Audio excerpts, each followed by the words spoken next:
इस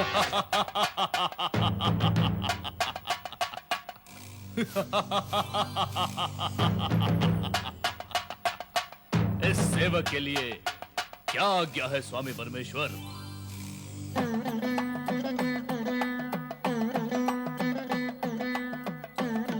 हे असुर, तुम भस्म से उत्पन्न हुए हो, इसलिए तुम्हारा नाम भस्मासुर हुआ।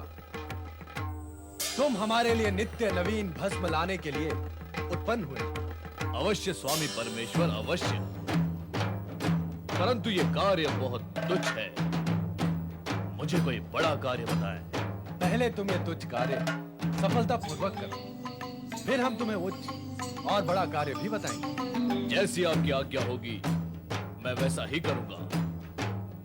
हे परमेश्वर, आपने मेरा नाम भस्मासुर रखा है, मुझे असुर कहकर भी पुकारा है, तो क्या मैं असुर हूं?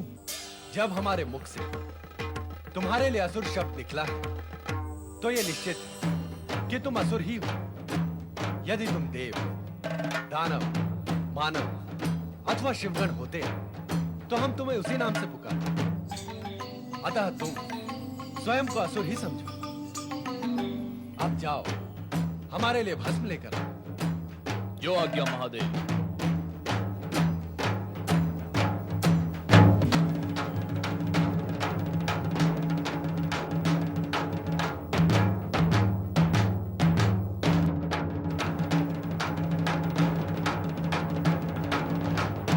यहाँ तो दूर दूर तक कहीं भी शमशान भूमि दिखाई नहीं देती।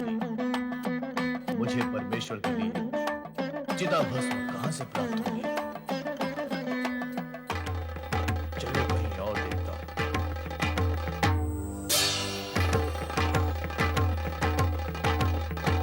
यहां भी कोई शमशान दिखाई नहीं देता। क्या करूं?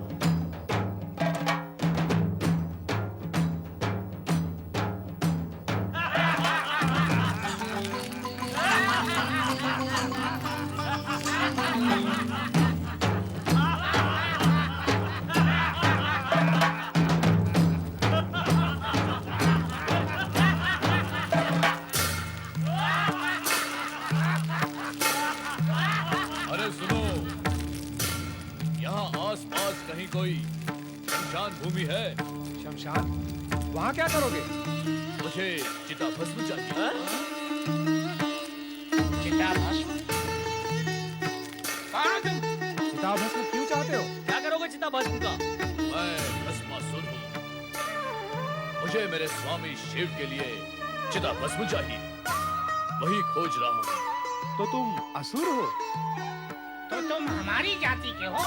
हाँ हाँ, जब मैं असुर हूँ, तुम असुर हो, तो मैं तुम्हारी जाति का हुआ ना? पर इससे किसी को क्या लाभ होगा? लाभ? कैसा लाभ? भैया भस्मासुर, हम हैं तो एक ही जाति के, किंतु इस समय हम घोर संकट में हैं। हमारी दशा अत्यंत शोचनीय है। कष्ट में जीवन बीत रहा है। कष्ट? क्यों है कष्ट? यज्ञ और हवन करने वालों की शक्तियाँ बढ़ रही है ना? तो धर्म की दिव्य शक्ति बढ़ने से हम उनके पास नहीं जा सकते, इसलिए हमारी असुर शक्ति घट रही है। देवताओं, ऋषि मुनियों और मानवों का धर्म और नीति के प्रति इतना अधिक लगाव हो गया है कि उनकी शक्ति के सामने हमारा छल, कपट, हिंसा, क्रोध सभी कुछ व्यर्थ हो गया है। इसीलिए हमें वनों में, गुफाओं में मुंह छिपा के रहना पड़ रहा है। हमें हमारा आहार भी प्राप्त नहीं हो रहा है। केवल वनस्पतियाँ खाकर समय पूरा कर रहे हैं। केवल वनस्पतियां खाकर हम कितने दिन जीवित रह सकते हैं? हम पशु तो है नहीं कि उसी पर आश्रित रहकर सारा जीवन व्यतीत कर ले। बस बस मेरे जाति बंधुओं, बस। इससे अधिक और दुख अब मैं नहीं सुन सकता। तो कोई उपाय करो हमें इस दुख से उबारने के लिए। कहो भाइयों, ये भस्मासुर तुम्हारे लिए क्या कर सकता है? शिव तो तुम्हारे स्वामी हैं। हाँ है। वे बड़े चमत्कारी देवता हैं। उनसे बड़ा चमत्कारी देवता अन्य कोई है ही नहीं। सारा जगत यही कहता है। देव, दानव, मानव सभी इस सत्य को मानते हैं। तो फिर मुझे क्या करना होगा? तुम उनसे ऐसा कुछ वरदान मांग लो जिससे मानव जाति और देवघर में भय फैल जाए। उससे क्या होगा? उससे तुम अजय हो जाओगे और हम निर्भय हो जाएंगे। मैं अजय हो जाऊंगा और तुम निर्भय हो जाओगे। पर कैसे? अपने स्वामी शिव का वरदान पाकर। और कैसे? वरदान पाते ही तुम अजय और शक्तिशाली हो जाओगे। फिर हम सब मिलकर तुम्हें अपना असुर सम्राट बना लेंगे और हम तुम्हारे सैनिक बन जाएंगे। तुम मेरे सैनिक और मैं तुम्हारा सम्राट, अजय सम्राट। बनूंगा, अवश्य बनूंगा। मैं असुरों का सम्राट अवश्य बनूंगा। किंतु तब बन सकोगे जब अपने चमत्कारी देव स्वामी शिव से वरदान प्राप्त कर लोगे। हाँ, तभी बन सकोगे सम्राट। वो भी प्राप्त कर लूंगा। मैं अपने परमेश्वर शिव से वरदान अवश्य प्राप्त करूंगा।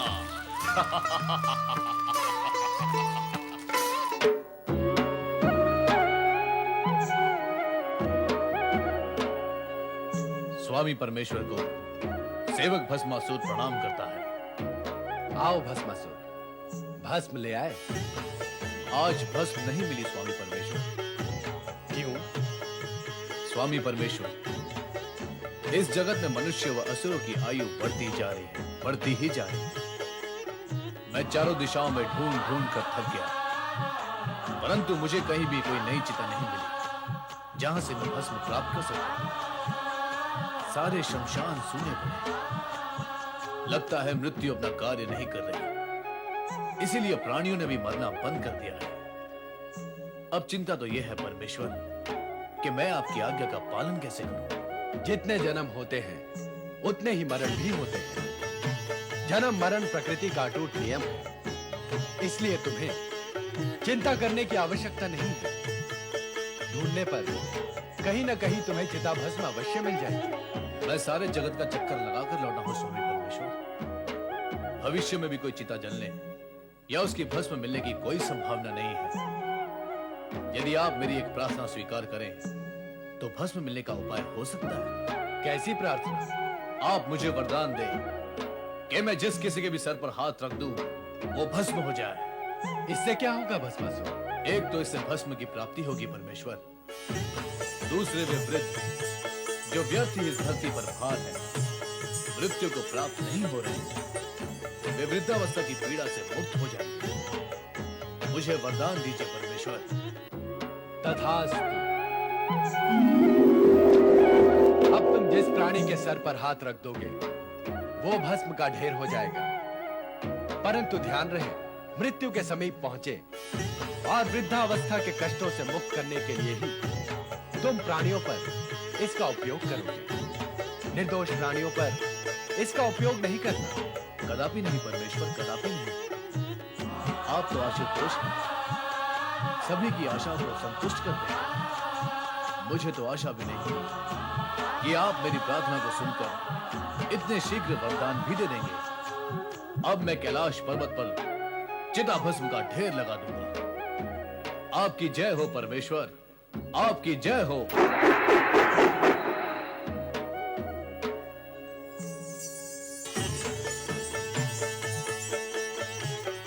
ये आपने क्या किया स्वामी? आप सदा ऐसा ही करते हैं।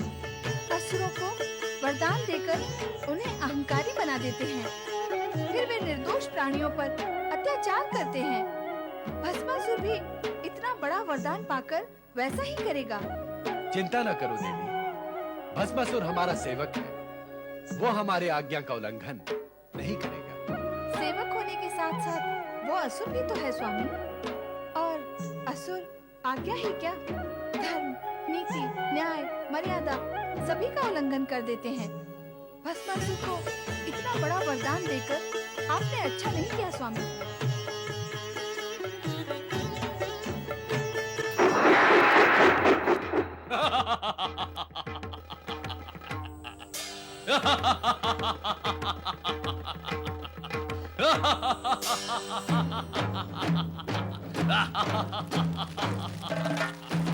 ले आए चमत्कारी देवता शिव से वरदान। लेने गया था तो खाली हाथ क्यों लौटता?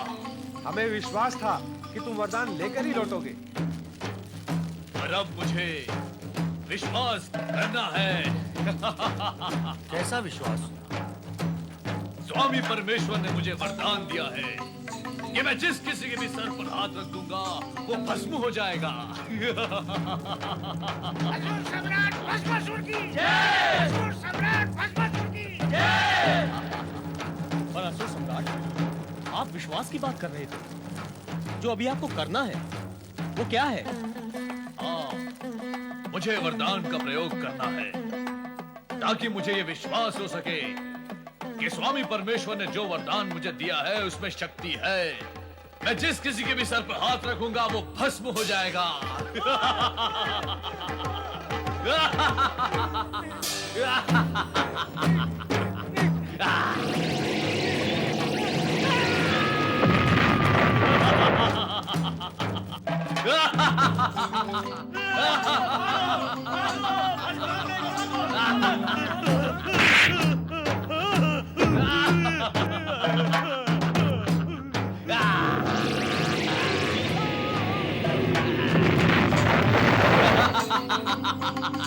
असुर सम्राट, ये आप क्या कर रहे हो? प्रयोग कर रहा हूँ। अरे प्रयोग कोई अपनों पर किया जाता है, प्रयोग तो दूसरों पर किया जाता है।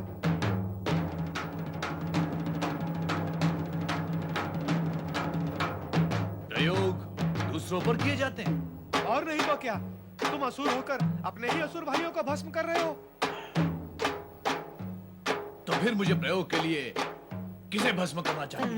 अपने शत्रुओं को, अपने असुर भाई और असुर जाति के शत्रुओं को, उनको जो असुर जाति को समाप्त कर देना चाहते हैं। तुम उन्हें भस्म क्यों नहीं करते? कौन है वो लोग? वे ही जो यज्ञ और हवन करके धर्म शक्ति एकत्र कर हमें नष्ट कर देना चाहते हैं। वे ही ऋषि मुनि जो सदा प्रेम, सत्य और अहिंसा की बातें और काम करके हमें दुर्बल बना देना चाहते हैं। यही हमारे विनाश का कारण है। ऐसा है क्या? ऐसा ही है। वैसा होता तो हम ऐसी बात ही क्यों करते?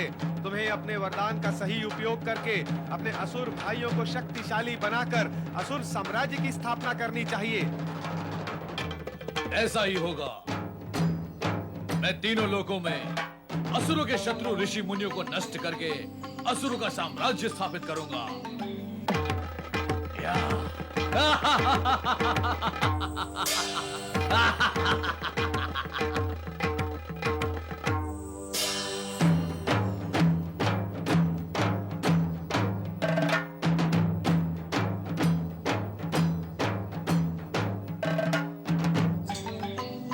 ओम इंद्राय स्वाहा, ओम इंद्राय स्वाहा, ओम इंद्राय स्वाहा, ओम अग्नये स्वाहा।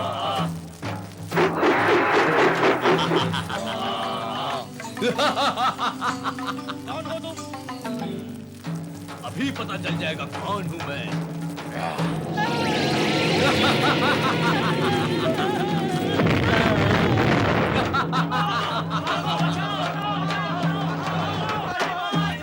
सर्वाभरण भूषितायै स्वाहा, सर्वाभरण भूषितायै स्वाहा, सर्वाभरण भूषितायै स्वाहा, सर्वाभरण भूषितायै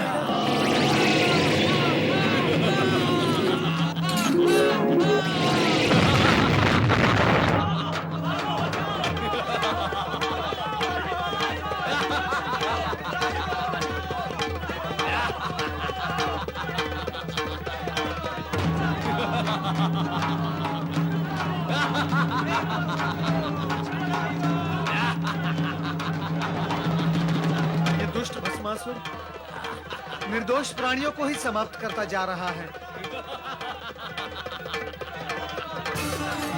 ये भी तो मुनि है, इसे भी भस्म करता हूँ। अरे रे, ये क्या कर रहे हो भस्मासुर? मुझे भस्म करके तुम्हें क्या मिलेगा? मिलेगा नहीं, मिलेगी तुम्हारी भस्म। मेरी भस्म का तुम्हें क्या उपयोग भस्मासुर? मैं जीर्ण क्षीर्ण दुर्बल काया का दुर्बल प्राणी, मुझे भस्म करके कितनी भस्म प्राप्त होगी तुम्हें? इतनी। सुनो, वही करते रहो जो कर रहे थे। क्या क्या करता रहूं? वही राक्षसों को भस्म करने का कार्य। मोटे मुटल्ले हट्टे कट्टे होते हैं ये राक्षस, उन्हें भस्म करो, चारों ओर भस्म ही भस्म हो जाएगी। हाँ। अरे नारद, क्या तू मुझे मूर्ख समझता है? नहीं नहीं, जब तक तुम्हारे सम्मुख खड़ा हूं तब तक तुम्हें मूर्ख कैसे समझ सकता हूं? नहीं, तू सामने खड़ा होकर ही मुझे मूर्ख समझ रहा है नारद। नहीं नहीं। इसीलिए तो राक्षसों को भस्म करने की कुमंत्रणा दे रहा है। अरे परंतु मैं तुम सब ऋषि, मुनि, देवगण, ब्रह्मा, विष्णु, इंद्र सभी को भस्म करके तीनों लोकों पर विजय प्राप्त करूंगा। परंतु उससे पूर्व मैं सर्वप्रथम तुझे ही भस्म कर अरे दूंगा। भस्मासुर, सर्वप्रथम त्रिलोक पर तो विजय प्राप्त कर लो, फिर नारायण नारायण।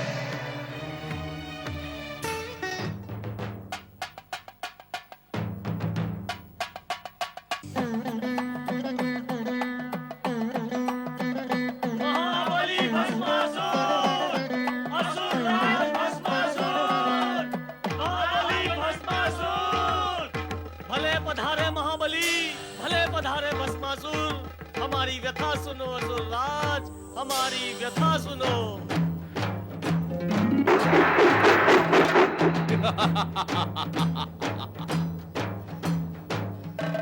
असुर भाइयों, मैंने अपने भस्मक वरदान का प्रयोग करके तीनों लोगों में आतंक ही आतंक मचा दिया है। अब कहो, तुम मुझसे क्या चाहते हो? महाबली भस्मासुर, आपके आतंकवाद से हमारा क्या हित होगा? तो फिर कैसा हित चाहते हो तुम? सारी असुर जाति का हित चाहते हैं हम। देखते नहीं, देवताओं के भय से हम वन में किस प्रकार छुपे हुए हैं। असुर सम्राट भस्मासुर की जय! असुर सम्राट भस्मासुर की जय! असुर सम्राट, ये वस्त्र उपहार के रूप में है। और ये है असुर सम्राट की तलवार।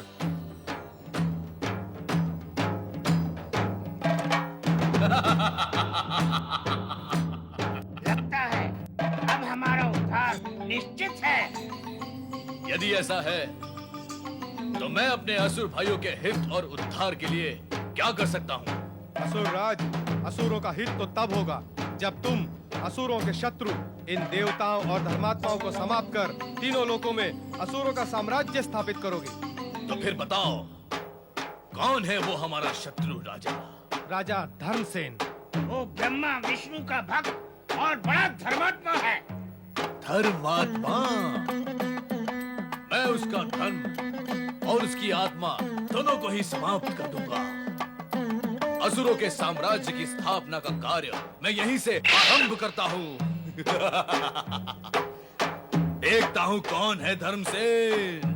प्रजावत्सल्य न्यायप्रिय महाराजा धर्मसेन की जय। प्रजावत्सल्य न्यायप्रिय महाराजा धर्मसेन की जय। प्रजावत्सल्य न्यायप्रिय महाराजा धर्मसेन की जय। महामंत्री प्रसेनजीत, आज्ञा करें महाराज। हमारी प्रजा के कुशल मंगल के समाचार कहें। महाराज, प्रजा सुखी और प्रसन्न है। राज्य की व्यवस्था सुचारू है। सभी कार्य कुशलतापूर्वक हो रहे हैं। किंतु महाराज। किंतु क्या महामंत्री? रुक क्यों गए? जो भी कहना है निसंकोच कहिए। महाराज, अब तक तो राज्य में सर्वत्र शांति ही थी, किंतु आसपास के राज्यों से भयानक असुर भस्मासुर के अत्याचारों का समाचार सुन सुनकर हमारी प्रजा भयभीत हो उठी है। प्रजा शंकित है कि वो हमारे राज्य में आकर आतंक और अत्याचारों से हमें पीड़ित कर सकता है। कदापि नहीं, सर्वथा नहीं। हम अपनी प्रजा को कभी भी पीड़ित होने नहीं देंगे। महामंत्री, आप इसी समय सेना को आदेश दें कि वो भस्मासुर को समाप्त कर दे।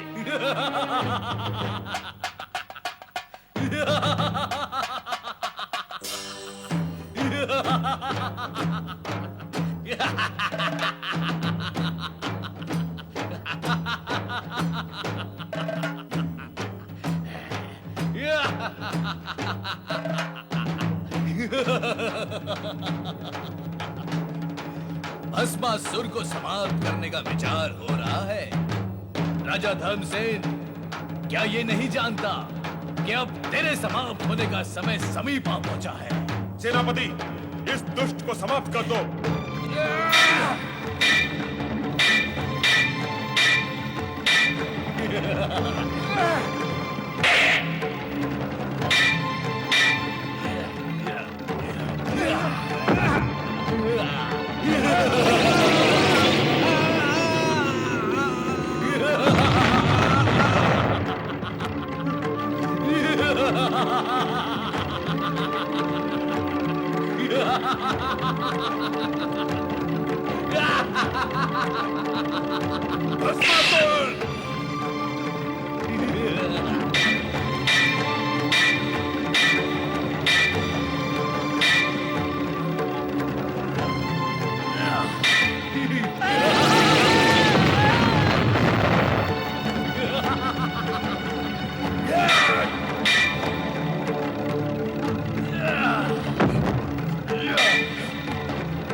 मुझे समाप्त करने का विचार करने वाला राजा धर्मसेन स्वयं समाप्त हो गया और इस राज्य में असुरों का अधिकार स्थापित हो गया।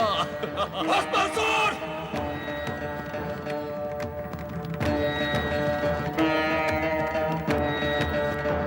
महाराज धर्मसेन के पुत्र विश्वसेन के होते हुए एक असुर इस राज्य के सिंहासन पर कदापि नहीं बैठ सकता।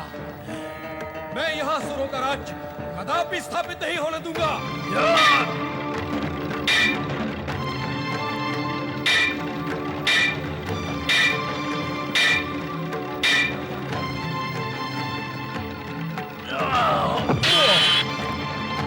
स्वामी, स्वामी ये बहुत भयानक दैत्य है। ये अपने वरदान से आपको भस्म कर सकता है, इसलिए यहाँ से भाग चले। इसी में हमारा हित है स्वामी।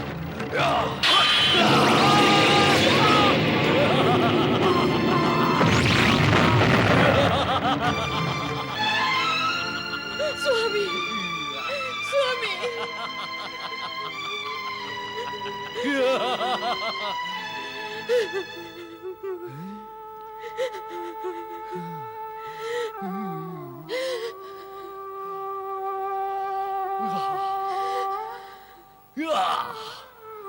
स्वामी, स्वामी, ये क्या हो गया स्वामी? ये क्या हो गया? मैं तो आपको सावधान करने आई थी, किंतु आप असावधान हो गए।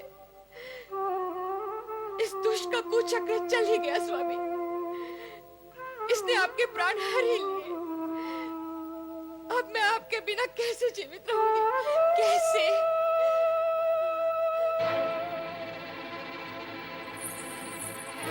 हत्यारे, पापी, दुष्ट, इस प्रकार मुझे क्या देख रहा है? मैं तो असुर ही, तामसिकता और अवगुणों का भंडार। मैं अपने पति के बिना एक पल भी जीवित नहीं रह सकती। अब विलंब ना कर, मुझे भी भस्म कर दे। नहीं, कर दे मुझे भस्म। नहीं। तुम जैसी परम सुंदरी को भस्म करके मैं अपना ही अहित करूं, इतना मूर्ख मैं नहीं हूं। मैं तो तुम्हें अपनी महारानी बनाऊंगा। महारानी, आओ मेरे पास आओ महारानी।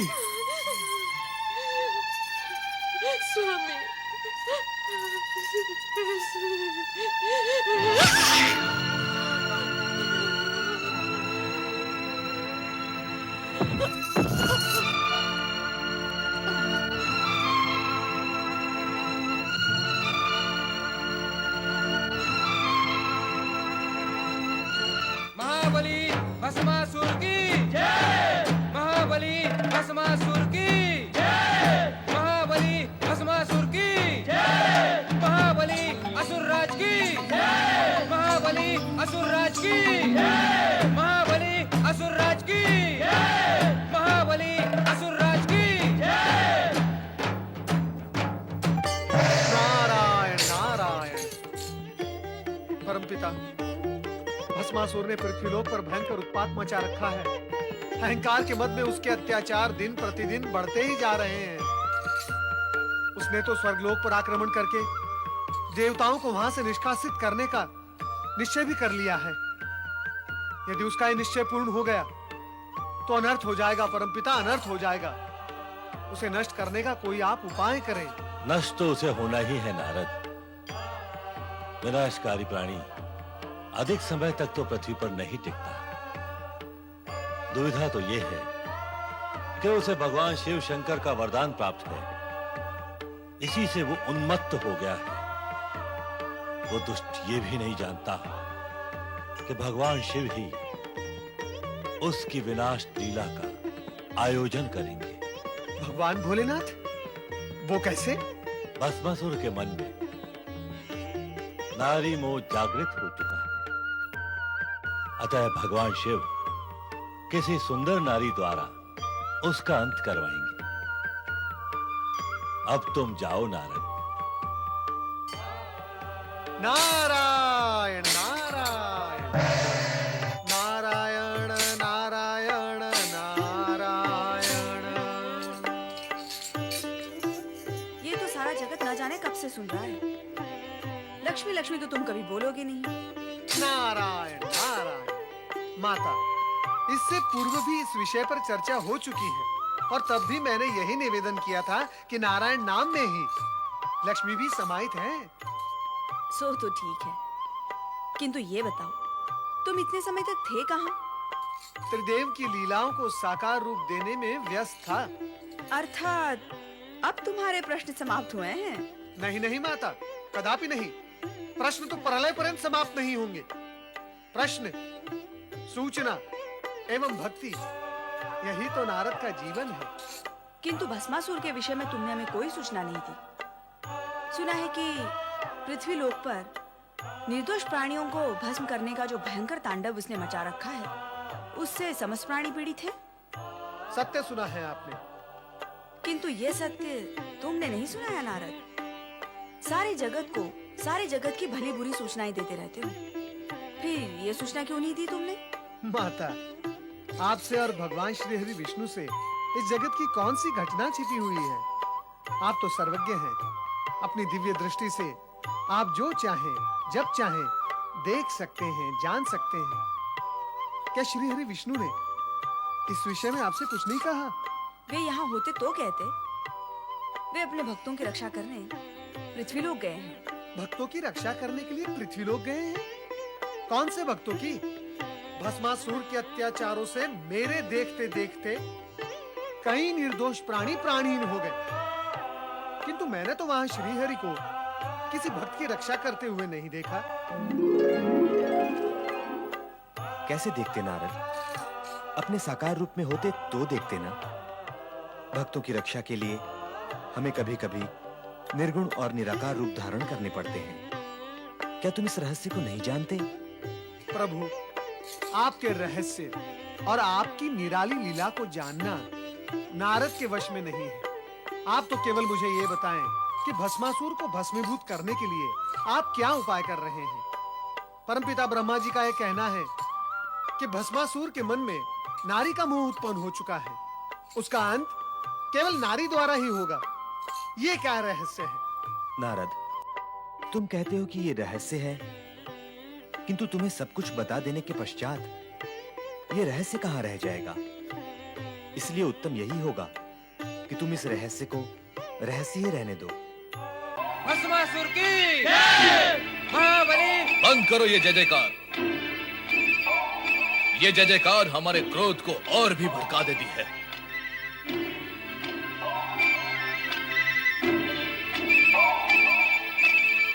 नारी कितनी सुंदर, कोमलांगी, चंचल नैनों वाली, मधुर मुस्कान वाली, इसे तो प्राप्त करना चाहिए। अब मैं जगत की सबसे सुंदर नारी को अपनी महारानी बनाऊंगा और ये जितने भी देवता ऋषि मुनि हैं, इन सबको समाप्त कर दूंगा।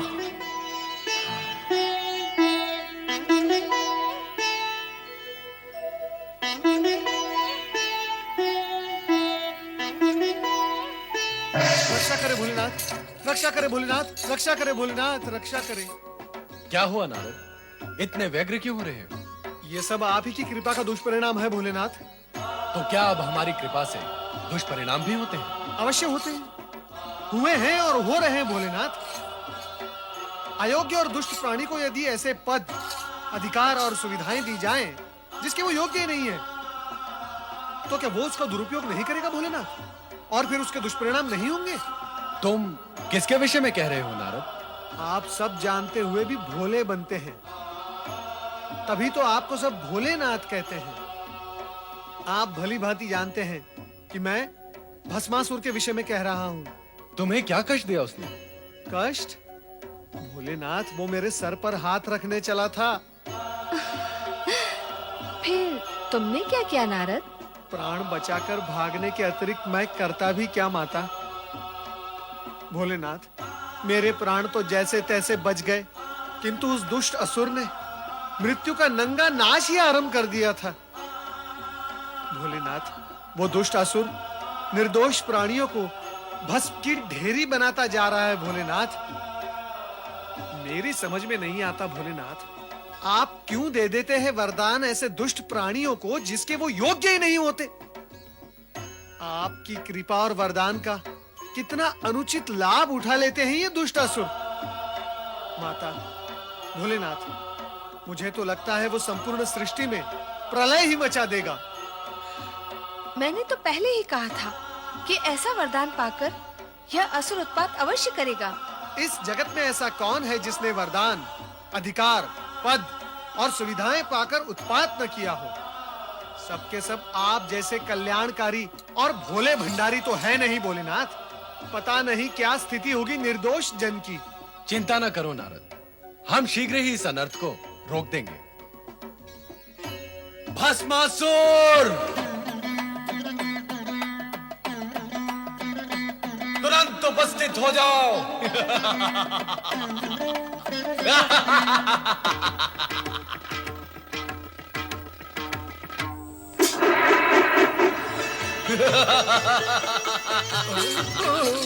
हे शिव शंकर, आपके दिए हुए वरदान का प्रयोग करके अत्यंत सुख की प्राप्ति हो रही है।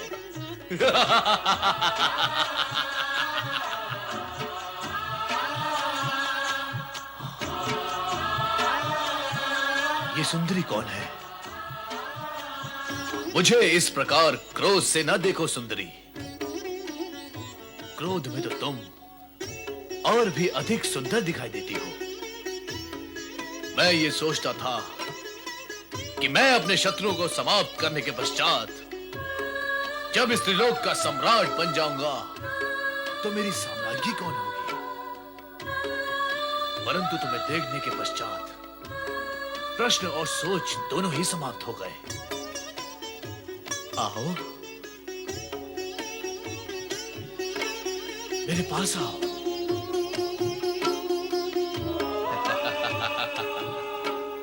मैं इंद्र को भस्म करके तुम्हें स्वर्ग के सिंहासन पे बिठाऊंगा।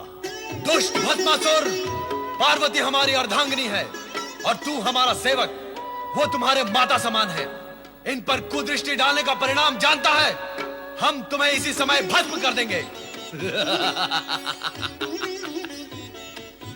भस्म करने का काम जब तुम करते थे वो युग गया भस्मधारी। अब भस्म करने का कार्य मैं करता हूं। मैं, इससे पहले कि तुम मुझे भस्म करो, मैं ही तुम्हें भस्म करके इस सुंदरी को अपना बना लेता हूं। वही रुक जा दुष्ट। प्रभु अपनी रक्षा करे। भाग जाए यहाँ से, भाग जाए प्रभु।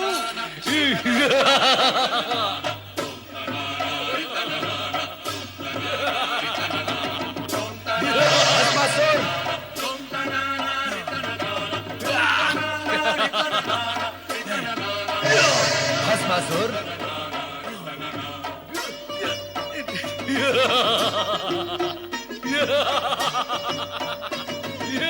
भस्मासुर!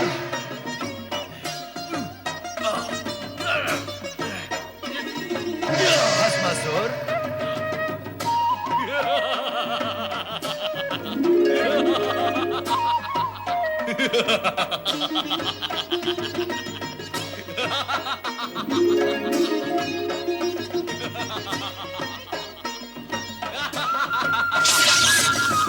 नारायण नारायण। अयोग्य प्राणी को अधिक अधिकार देने का परिणाम सदा दुखदाई होता है। देवेश्वर, आप ही से वरदान पाया है और अब आप ही को भस्म करने पर तुला हुआ है ये दुष्ट प्राणी। नारायण नारायण। अब तो मुझे ही कुछ उपाय करना होगा।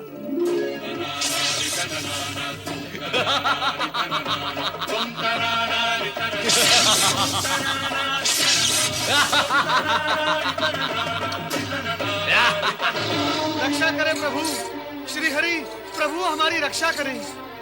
नारद, तुम पर क्या संकट आ पड़ा? नारद, आज तुम्हें रक्षा की आवश्यकता कैसे आन पड़ी?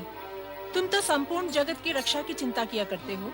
माता, चिंता तो आज भी है, किंतु जगत की नहीं, जगत पिता की। अर्थात? श्री हरि, भस्मासुर को वरदान देकर भगवान भोलेनाथ स्वयं संकट में पड़ गए हैं। वो दुष्ट भस्मासुर भगवान भोलेनाथ के सिर पर हाथ रखकर उन्हें भस्म करना चाहता है। पर नारद, ये भी तो शिवलीला ही है। शिवलीला? श्री हरि, ये कैसी शिवलीला है जिससे प्राण संकट में पड़ जाएं? नारद, शिव ऐसी ही लीला करते हैं कि जगत के सारे प्राणी इस सत्य को जान और मान लें कि अयोग्य प्राणी को अधिक अधिकार और वरदान देने से जगत को दुष्परिणाम भोगने पड़ते हैं। किंतु इस समय तो आप उन्हें दुष्परिणाम भोगने से बचाएं। स्वामी, आपने सदा ही शिव पार्वती को संकटों और बाधाओं से उबारा है। आप शीघ्र ही उनकी सहायता करें। वो तो करनी ही होगी।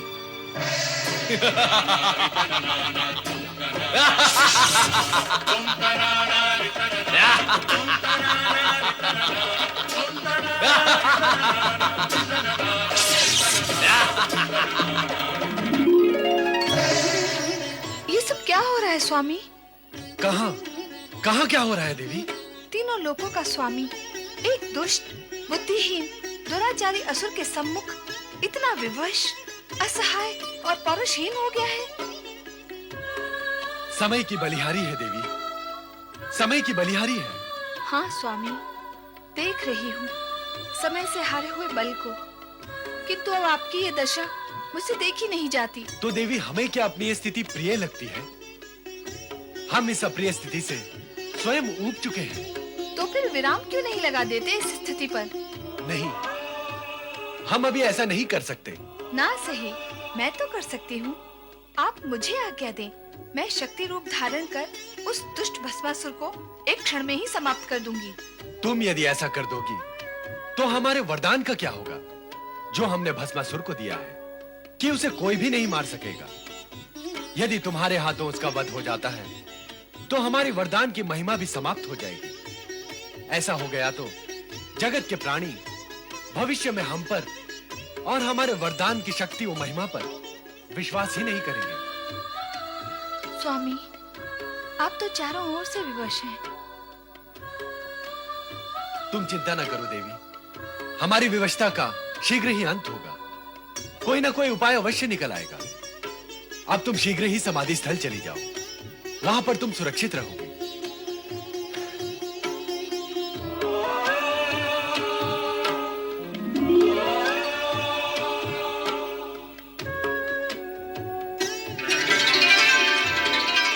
कहाँ है शिव शंकर? कहाँ है महादेव?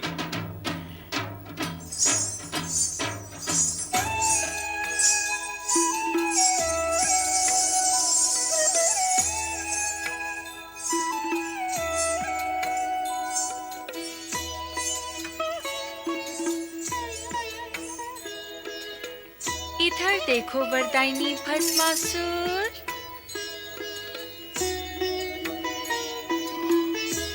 ध्यान से देखो।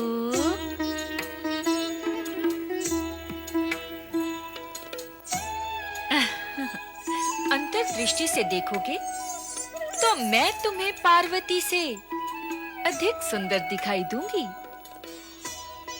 मैं त्रिभुवन मोहिनी हूँ।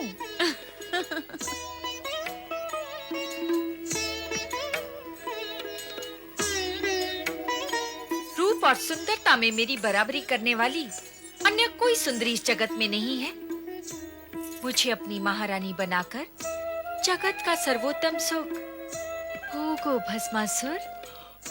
मुझसे विवाह करके भस्म करने के इस झंझट से सदा के लिए मुक्त हो जाओ। तुम तो अनुपम सुंदरी हो। मैं तुमसे अवश्य विवाह करूंगा, इसी समय विवाह करूंगा। मैं भी यही चाहती हूँ और तुम भी यही चाहते हो। फिर विवाह में विलंब क्यों? विलंब तो तुम कर रही हो सुंदरी। मैं तो तुम्हें पाने के लिए आतुर हूँ। चलो विवाह करें। तनिक रुको भस्मासुर।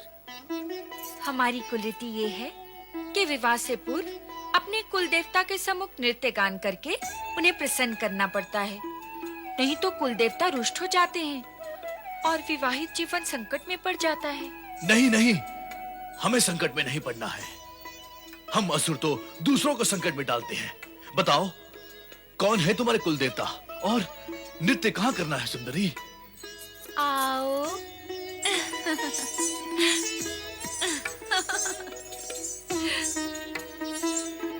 ये वट वृक्ष हमारे कुल देवता हैं। तुम मेरे होने वाले पति हो। हमारी कुल रीति के अनुसार कुल देवता को प्रसन्न करने के लिए तुम्हें उसी भांति नृत्य करना होगा जैसे कि मैं करूंगी। बोलो, करोगे ना? अरे तुम कहोगे तो नृत्य क्या, मैं कुकृत्य भी करूंगा। चलो शीघ्र नृत्य आरंभ करते हैं ताकि नृत्य करके हम शीघ्र विवाह कर सके। तो चलो नृत्य गान आरंभ करते हैं। गान? क्या हुआ, रुक क्यों गए? मैं नृत्य तो कर सकता हूँ परंतु गान नहीं गा सकता। क्यों? मेरा कंठ बेसुरा है। यदि मैंने बेसुरा गीत गाया तो मेरे जाति वाले असुर ये समझकर यहाँ पर आ जाएंगे कि मैं उन्हें पुकार रहा हूँ।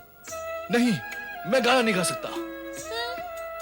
अभी अभी तो कह रहे थे कि कुकृत्य भी कर सकते हो।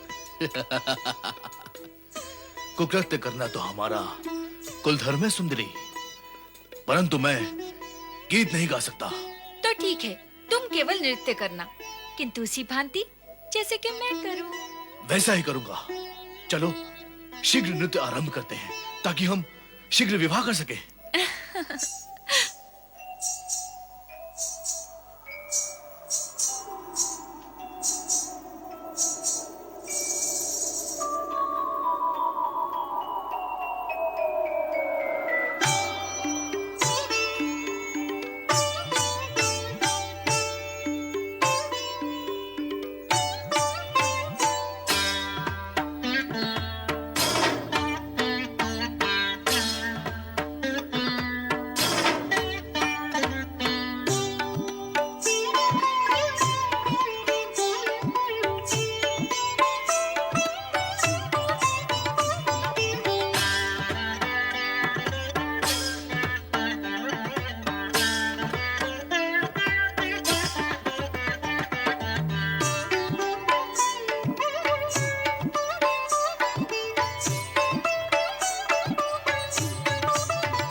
देवादिदेव प्रणाम। श्री हरि विष्णु, आपने हमारी भूल का परिमार्जन कर दिया। भूल? कैसी भूल महेश्वर? यदि आप भूल करने लगेंगे तो साधारण प्राणी की क्या गति होगी? और वैसे भी मैंने तो आप ही की इच्छा अनुसार अपने कर्तव्य का पालन ही किया है। श्री हरि, आपने तो अपने कर्तव्य का पालन किया है, पर अब तो भोलेनाथ को भी अपना कर्तव्य करना चाहिए। मेरा कर्तव्य क्या है देवी पार्वती? भविष्य में किसी को भी वरदान देने पर प्रतिबंध लगाना।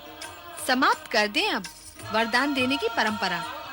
यह कार्य अब ब्रह्मदेव व श्रीहरि विष्णु को सौंप दें। नारायण नारायण। माता जो दे वो देवता, और देवता देने का कार्य कैसे समाप्त कर सकते हैं? भगवान भोलेनाथ ना परंपरा त्यागेंगे, ना अपना उदार स्वभाव। वो तो भोले भंडारी हैं। अर्थात फिर से कोई कुपात्र निर्दोष जन पर अत्याचार करने आएगा? नहीं नहीं माता, अब भगवान भोलेनाथ केवल सुपात्र को ही वरदान देंगे। सच्चे भक्तों को हानि भी तो नहीं होनी चाहिए।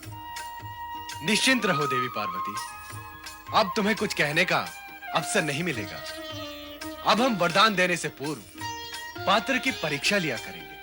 देवादिदेव महादेव की जय, पालन करता श्री हरि विष्णु की जय, भगवान भोलेनाथ की जय।